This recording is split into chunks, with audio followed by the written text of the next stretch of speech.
Assalamualaikum warahmatullahi wabarakatuh. Hello everybody.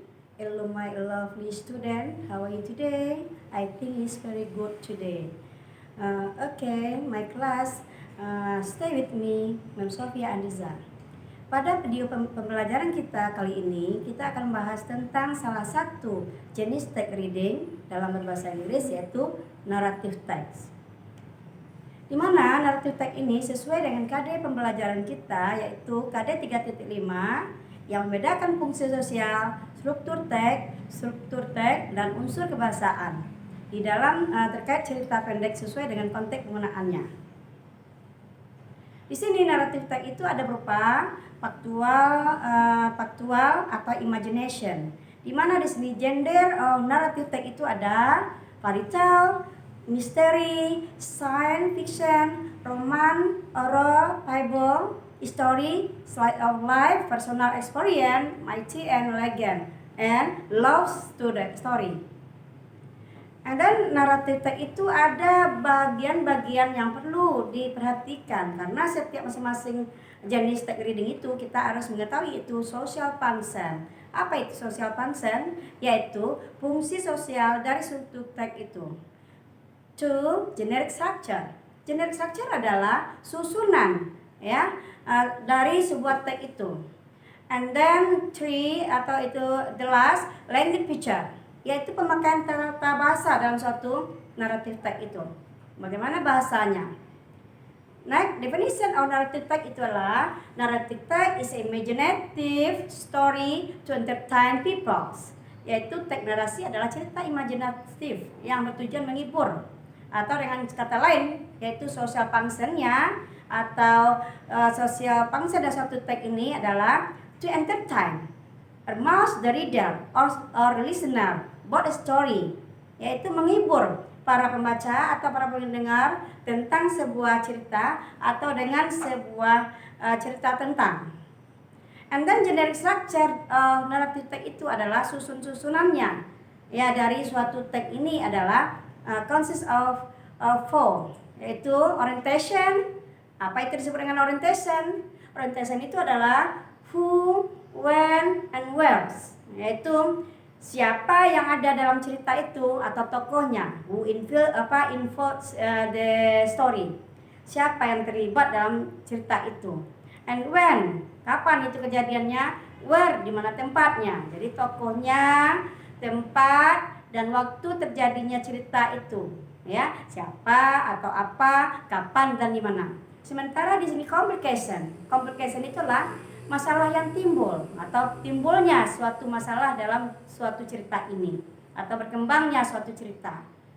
Next, resolution adalah sebuah pemecahan masalah atau disebut dengan bahasa Inggris ini where the problem in the story is solved. Masalah itu selesai atau penyelesaian suatu permasalahan secara baik itu happy ending kah atau buruk atau bad ending, ya, cerita akhirnya sedih, ya, itu cerita yang memburuk.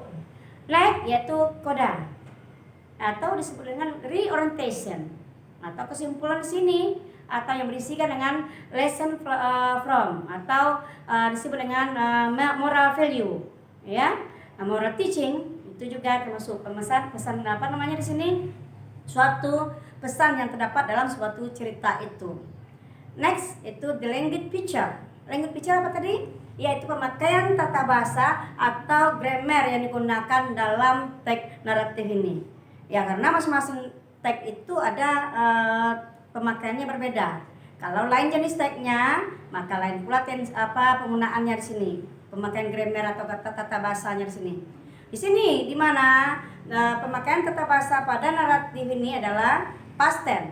Nah, jelas itu past tense, ya. Karena cerita itu udah lampau, menceritakan suatu cerita yang udah lampau. Ya, itu imagination orang juga bisa sana, ya. And then gunakan lagi verb of time, ya. Keterangan waktunya di sini seperti one before the time, one day, long time ago. Terus lagi gunakan time conjunction, yaitu kata penghubungnya, penghubung waktu di sini. Ada when, kapan atau ketika, then, suddenly, dan etc. Masih banyak lagi di lain sana. Terus spesifik karakter, tokoh-tokoh yang ada di sana, ya, tidak umum, non general, seperti tokohnya Cinderella kah, Snow White kah, Alibaba kah, atau yang lainnya, tokoh yang dalam cerita atau dongeng atau legenda atau cerita tentang love story. Action verb. Action verb di sini adalah suatu kegiatan, ya, suatu kata kerja yang digunakan dalam teks kita ini. Kegiatannya kill, contohnya membunuh, walk, berjalan, ya, mengendari atau berjalan. Pokoknya di sini menggunakan kata action verb, ya. Terus gunakan juga di sini direct speak. Apa itu direct speak?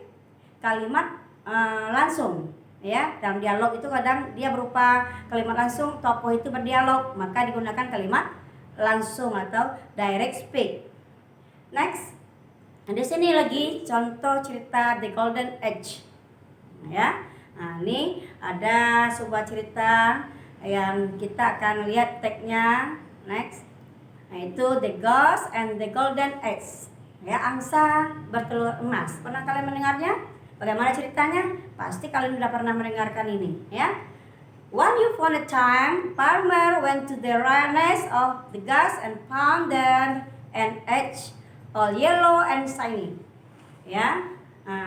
When he picked it up, it was heavy as a rock. He was about to throw it away because he thought that someone was playing a trick on him. But on second thought, he it home and discovered to his delight that it was an egg of poor ghost. Ini bagiannya letaknya pada paragraf pertama, yaitu ada di dalamnya who, when, where, and watch. Ya, mana di sini when-nya, yaitu one upon time. Ya, one upon time itu adalah dahulu sekali atau dahulu kala. Farmer, farmer sana adalah tokoh yang ada dalam cerita ini adalah seorang petani nih. And then went to the nest, dia pergi ke sarang atau ke kandang angsa dan menemukan di sana sebutir telur yang berwarna, ya, kuning terang, ya. Itu adalah ada di sana ada who, ada when, dan ada where sana, ya. When he picked it up, it was heavy. Pick up itu adalah when, found, pick up itu adalah kata kerja bentuk kedua. Berarti jelas itu dia menggunakan simple past tense. Kebanyakan dia menggunakan simple past tense dalam sebuah teks naratif ini, ya. Nah, jadi di mana dahulu kala, dahulu sekali seorang petani pergi dia ke kandang angsa dan menemukan di sana sebutir telur yang berwarna yellow and shiny, yaitu kuning keemaskan atau terang, ya. When he picked it up, ya, ketika dia mengambilnya, ya, mengangkatnya, it was heavy as a rock, dia berat seperti batu. He was about to throw it away, dia berpikir mau membuangnya, ya, karena ia pikir seseorang sedang mempermainkannya. But on second thoughts, tetapi setelah berpikir-pikir, itu idham, dia ngambilnya atau membawanya pulang. And dia di sini juga telur ini bentuknya rupanya seperti kayak emas murni, ya. He sold the egg for a lot of money. Petani itu menjual telur tadi untuk mendapatkan banyak uang. Every morning, the goose laid another golden egg. Ya, setiap pagi angsa tadi menelurkan satu butir telur. And the farmer soon become rich by selling the eggs. Ya, petani tadi segera menjadi seorang kaya karena dia menjual telur-telur tadi. As we grew up, ya, sementara dia menjadi kaya, he also grew greedy. Nah, timbullah greedy-nya. You know greedy? Sifat di sana adjektif, yaitu tamaknya, timbul ketamakan pada diri dia sendiri. Why should I have to wait to get only one egg a day, katanya. Kenapa saya harus menunggu, ya, satu, ya, mendapatkan hanya satu telur dalam satu hari.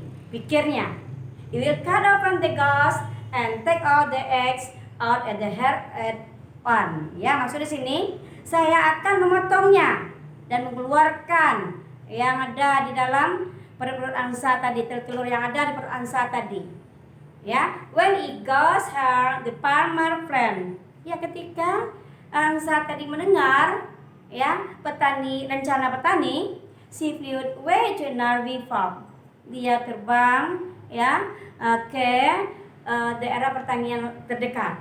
Ya, so when the farmer come out the next day, ya jadi ketika petani tadi datang ya masuk lagi, dia datang lagi ke kandang angsa tadi kemudian harinya, do you know what he found it the ghost nest?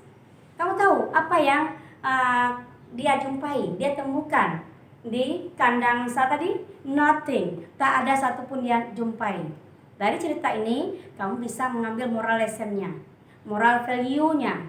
Tokohnya ada jelas, petani dan angsa, yaitu farmer and ghost.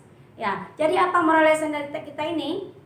Selain kita menemukan kata kerja yang ada di sana, tenses yang digunakannya, kata sifatnya, kata penghubungnya, moral lesson yang penting. Walaupun dia berupa cerita, tapi ada moral value yang kita harus peroleh atau kita dapat di dalam suatu teks itu.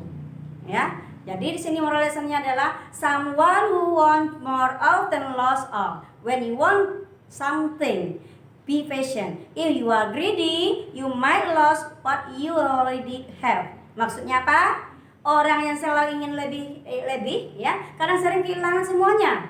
Jika kamu menginginkan sesuatu, bersabarlah. Jika kamu serakah, kamu mungkin kehilangan apa yang sudah kamu miliki. Oke, my student, untuk materi kita hari ini, mungkin kita sambung lagi di video berikutnya. I say goodbye. I say assalamualaikum warahmatullahi wabarakatuh. See you again.